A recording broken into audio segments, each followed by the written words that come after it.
कल मेरे पास एक क्लाइंट आए हैं, उनका कनाडा का वीज़ा रिफ्यूज़ था। कनाडा जब भी आपका वीज़ा रिफ्यूज़ करता है तो उनका जो IRPA immigration and refugee protection act है, उसकी किसी न किसी सेक्शन के तहत आपका वीज़ा रिफ्यूज़ करता है। अगर तो आपका सेक्शन 179 बी है तो नथिंग टू वरी, आप दोबारा वीज़ा अप्लाई कर सकते हैं। इसका मतलब है कि इमिग्रेशन ऑफिसर सैटिस्फाई नहीं है कि आप कंट्री लीव करेंगे, उन्होंने आपका वीज़ा रिफ्यूज़ कर दिया।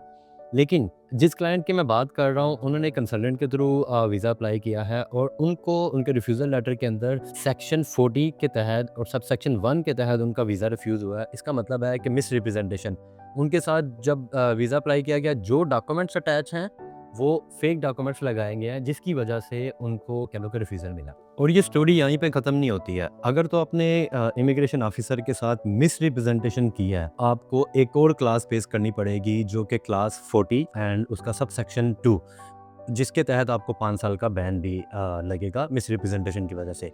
सेम केस मेरे उस क्लाइंट के साथ हुआ था, बट उनको बिल्कुल आइडिया नहीं है कि लाइक उनका जब वीज़ा रिफ्यूज, उनको सिर्फ इतना पता है कि उनका वीज़ा रिफ्यूज़ हुआ। और ये स्टोरी यहाँ पर भी ख़त्म नहीं होती है। अगर तो मिस रिप्रेजेंटेशन की वजह से सेक्शन 40 के तहत आपका वीज़ा रिफ्यूज़ होता है, तो आपको आपके रिफ्यूज़ल लेटर के साथ एक प्रोसीजर फेयरनेस का लेटर भी आता है।